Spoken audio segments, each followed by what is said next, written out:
feel like as society, sometimes we feel like, oh, if you're past 30, you shouldn't go back to school. In my classrooms that I have today, I have young, I have old, I have in between, I have everybody, right? And it don't matter who you are. We all in this classroom for a reason. I feel like a lot of people burn out because you go so hard into the business. While I'm young and able to do it now, let's go crazy, let's run it up, let's burn out. But at some point, I know I want to take a step back. But I'm a very active person, right? You're never too young to learn, and you're never too old to elevate.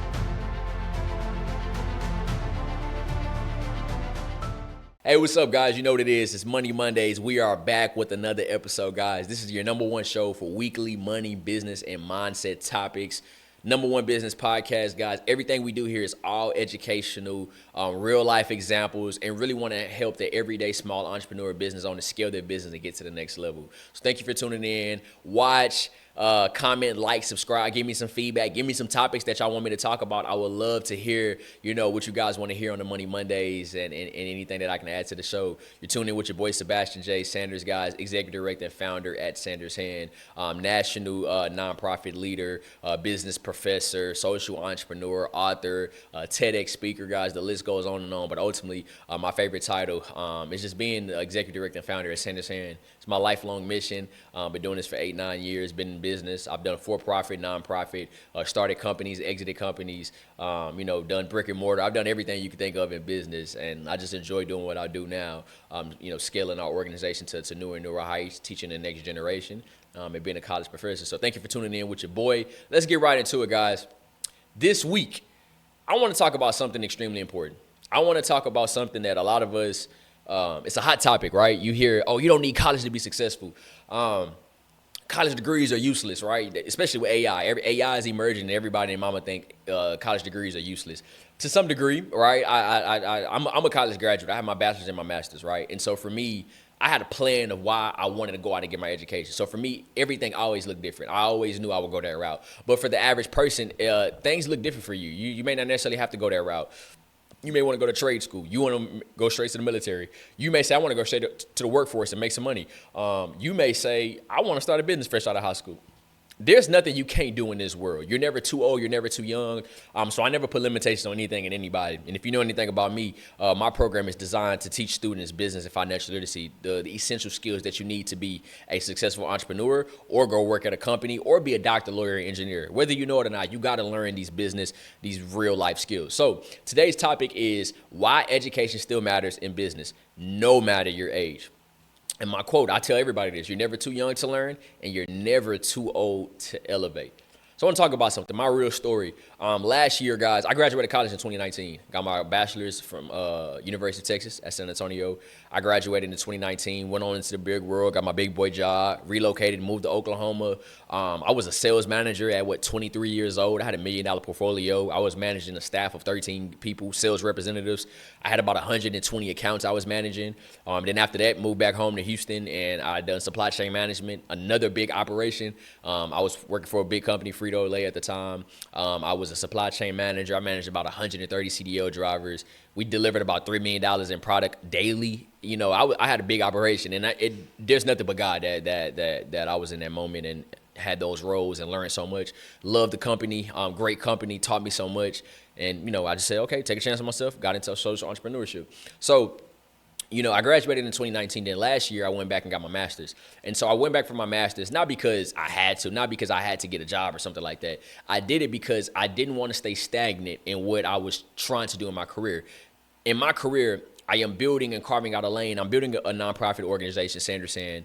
And at Sanders Hand, we operate the Young Billionaires Club, where we teach business and financial literacy to students ages 12 to 25. Our program had scaled, to a statewide initiative with the Texas Education Agency as becoming one of the newest CTSOs in the state. So we moved out of not even gonna say move, we went from after school, summer school programming locally, and now we're a statewide initiative. Now we're servicing students statewide. And as I'm building this up, and I'm going into these different rooms, I started to realize, if I want to scale this business, I want to be able to have the most education that I have, right? Or I'm gonna say most education that I have, but the best education that I can get on a marketplace. But I also want to be able to be an expert in what I say. I want to be an expert in business because I got the corporate experience, I got the entrepreneurship experience, but I also need certain credentials so I can go and do things at a higher level. I've always had a goal of wanting to be a business professor. I had so many cool professors when I was at UTSA, and I was like, man, I want to be a professor one day. But I always thought it'd be later on in my life. I'm 28 years young right now. I've been, teaching the business, to the students for years, whether that's middle school and high school. I'm not a teacher at all, so I don't take away from teachers. I appreciate teachers, everything that they do, but I'm not a teacher at heart. I knew I couldn't go into public education that route, right? I do it to a different extent, but that's not what I wanted to do with my life and my career. But I knew I wanted to be a professor. And so, I knew I had to go back and get my master's, right, if I want to start being a professor. And then ultimately, you can get your doctorate or your PhD if you want to go teach at a high level at a university to be a tenured professor. But I wanted to start off, get my master's, start doing some adjunct professor work because I love it. I love the opportunities. And God has graced me. Last year, went back and got my master's. I'm now a professor at two different colleges. I'm at Houston City and at another college here in the Houston, Texas area. I teach business technology. I teach business management. One of the colleges that I'm working with, we did a partnership where we're actually doing a pitch competition right now for $5,000 with the school and Sanders Hand. And then I'm also creating an entrepreneurship course for the same school where I'll be teaching that this semester. So life is just great. That's all I can say. Life is just good. But I wanted to give you some background on my story because, as you can see, last year we had success in our business, right? You can look at our impact report. Since 2024, really, we have a lot of success in the business, back-to-back, six-figure years. So you can look at me and say, well, you're a successful entrepreneur. You don't have to go back to school. But for me, it wasn't about being a successful entrepreneur. It's about how do I be the best version of myself as a workforce development, thought leader, as an education entrepreneurship leader, as a business leader, as a person that's in front of thousands of students annually. How do I create something to where I can be, at the top of my level, and I never wanted to stay stagnant. So I look at it like this. Education sharpens strategy. It sharpens your decision making. It sharpens your authority. It gives you some authority when you walk into a room. So now, when I write my name on a piece of paper or I'm getting introduced as a speaker, my credentials, you can add the MBA at the end, right? Just think of it as a doctor, right? When you get those credentials, you get authority. When you hear doctor on something, whether that's a medical doctor or a doctor of philosophy or a doctor of nursing or doctor of business, you perk your ears up and your eyes get bug wide and you start looking at the people like, okay, who is that, right? So you get some authority. But then it gives you long-term thinking, right? And I always tell myself, I'm a strategic thinker. Well, I like to think I am. I knew that at some point operating this organization, I'm going to become that CEO where I'm not going to be as young, right? I'm not going to be as hip. And as a CEO, you don't have time to do the day-to-day thing. So at some point, you're going to grow and your role is going to be really just doing deals and partnerships and being an ambassador. But also, as in my later years, I don't want to be super tied to the day-to-day business grind because I want to enjoy my family. At some point, I know me and my fiance are going to have kids and build a beautiful family, but I didn't want to have that everyday entrepreneur grind because I feel like a lot of people burn out because you go so hard into the business. While I'm young and able to do it now, let's go crazy. Let's run it up. Let's burn out. But at some point, I know I want to take a step back, but I'm a very active person, right? I feel like I have some undiagnosed ADHD. Like I feel like I just keep on going. So I know in my later years of life, at some point, things are going to slow down, but I still want to be active. And I feel like being a professor is going to be my long-term strategy because it allows me to continuously invest in giving my time, being in front of people, sharpening my mind, but giving my expertise to the classroom. And so it was more of a long-term strategy for me as well. Even though I'm 28 and I'm probably thinking about something that's going to happen in the next 30 years, I still wanted to place myself in position to do so. Plus, at the same time, if you know anything about me, I love speaking, I love business, and I love helping people in business. And I love what I'm doing right now, which is essentially a form of being a professor, right? Being a professor online to you guys, but then I get to go do it in the classrooms at a high level and being in those rooms where you can help make decisions at higher education. So it wasn't about a title. It was more so about elevation. How do I elevate myself from being, in a critical growth phase of being a successful entrepreneur and I still got so much room to grow? How do I elevate? The elevate is going to get the credentials that I need. And so education is essentially needed at any point of life. So I want to talk about something, guys. And you can see my classroom experience. I've been around all ages, right? Like I said, I'm not a teacher, but I've been around. I've done college, adults, entrepreneurs, anybody you can think of. And here's what I learned. Business education has no age limit. You right now watching this podcast, you may be 15, 18 years old, 60 years old, I don't know, 75 years old, right? You're doing this because You want to be a better business person. So I don't like, as society, sometimes we feel like, oh, if you're past 30, you shouldn't go back to school. In my classrooms that I have today, I have young, I have old, I have in between, I have everybody, right? And it don't matter who you are. We all in this classroom for a reason. Like, even when I was going to get my master's, you had some people fresh out of grad or undergrad going straight into grad. You had some people who was 45, 50 years old working in the workplace and said, I want to come back and get my credentials. So we got to get away from that attaching age to things. We do that too much in society. We attach an age to everything. Oh, you too old for that. Nah, there's no age limit when it comes to business education. Really, just any education. There's no limit. The thing about it is, the earlier you start, it is true. It is the better, right? Because the later you start, things come into play, family. So it all just depends, right? So the earlier you start, sometimes can be the better. But at the same time, the later you start, you're more intentional because you're going back for a specific reason. I had a mom in one of my class, and she was like, "Yeah, I'm a single mom. I'm here to learn and all these great things." And her story is inspiring because she's intentional with it. She knows why she's here. She said, "I want to do this for my kids and show me it can be done." Right? And so, me being a first generation college student, I knew that I'm a first generation grad, first in my immediate family to go and get my degree. I knew that doing that was also setting the bar, but I was intentional because it inspires my siblings and my families around me, right? And so for me, it was intentional why I did it. Plus, I had a passion for it. But the learning never stops. I left the classroom for about 5 years before I went back. But 2019 to 2025, I was learning. I'm watching. I'm listening to podcasts. I'm reading books. I'm going to different events, going to seminars and conferences. So I continuously learn. I never stay stagnant because the moment you get too egotistical in your business and you get to talking like, oh, I don't need to learn that. I know what I know now. That's the moment that you stop growing. You never want to stop growing as a business person. As you can see, there's CEOs and executives that have been in roles for 30, 40 plus years. They don't just be in those roles and successful because of their name. They're because they're continuously sharpening their irons. So those are things that you got to think about as a business owner. If you hit that six-figure mark, how do I get to 7? I hit 7, how do I get to 8? The mindset should always be scaling growth. So you cannot stay stagnant where you are. You stay stagnant, you become too stagnant, you become lazy. And once you become lazy, that's dangerous. That's dangerous in business. Oh, I'm comfortable making my little 4 or 5 bands or 4 or 5 figures or whatever that I make per month or per year. I'm fine with that. Never be that person. Because once you stay stagnant, the marketplace will pass you up. And then you're trying to play catch up. And then once you're trying to play catch up, it gets too late after that. So education does 3 things for you guys. It opens doors. I don't go into working for a Fortune 50 company fresh out of college and become a sales manager in a year if I didn't go and get my bachelor's degree. Simple, and for me, that specific role required education. So for me, education opened that door.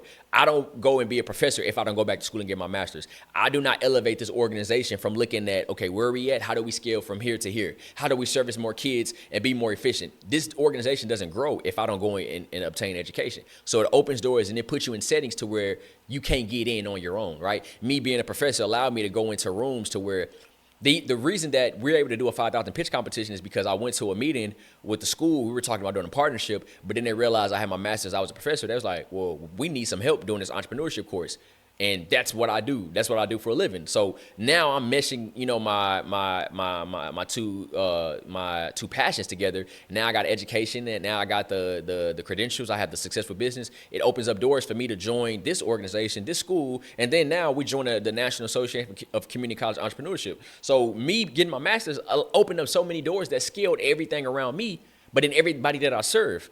Now I have a $5,000 pitch competition that I can do for community college students because I went back and invested in myself. So you got to look at the domino effect of what education does for you, not only for you, but for everybody around you and for those that your business serve. It certifies you in rooms.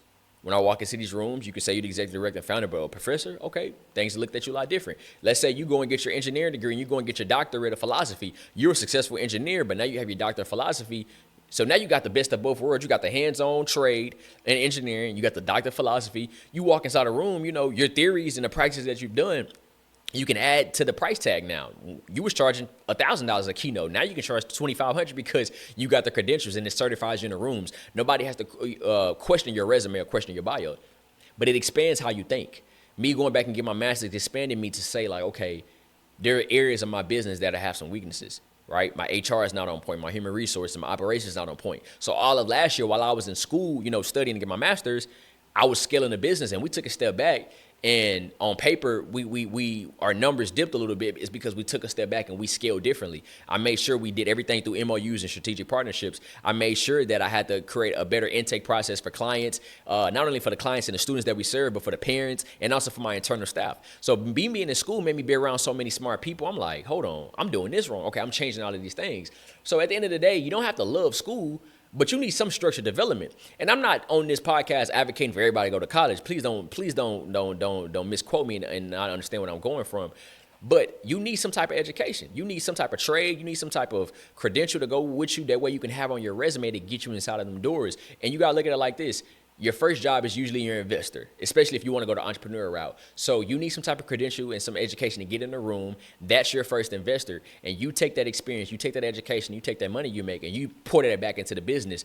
In addition to everything that you learn, that's going to make you a way better business person. The time I spent at Pepsi was amazing because the things that I was doing for them, I bring it and I apply it to my business. So I'm getting free business training from a Fortune 50 company while I'm taking the mindset and the training that I'm using, and I'm getting paid because this is my job. I get the best of both worlds. Now my business can grow. And I tell people a lot of times, really on top of us being able to survive in the first 5-6 years with little to no funding was because I had an investor, which was my job, but my job was teaching me so much while I'm pouring back into the business. Where on paper, you're looking at it like, wow, they're doing a lot, but we really ain't got no funding. That's because the education got me in a room. I got in a room. I'm able to get the organization funded somehow, some way. But now I'm able to learn and apply that, back to the business. So no matter what it is, the education is everything, guys. Education certifies you indoors. Whether you care about it or not, you gotta have some type of. It's like even if you don't go to college and you want to be a plumber, you gotta go to plumbing school. You gotta go to get your trade. You gotta go get your licensing to actually get out there and do it, right? You don't just go straight to the workforce and say, hey, I'm a plumber. Okay, come do my house. I got a $10,000 project for you. I mean, some people will hire you, right? And that may not be the best efficient way to hire a plumber, but you can't scale a plumbing business if you don't have the certification. So regardless of how you feel about education, you need something to walk through a door. All right, regardless of how you feel. So watching this, if you're a business owner and you've done it without the education, that's a miracle in its own. But at the same time, you got some type of education along that journey because you've been a successful business owner without the credentials. But over 30, 40 years, you might have educated yourself or somebody might have educated you. It may be informal, but some type of education is there. Whether that's formal or informal, you got some type of education. So don't dismiss it. And don't think I'm dissing, people that don't go to school. That's not what I'm saying.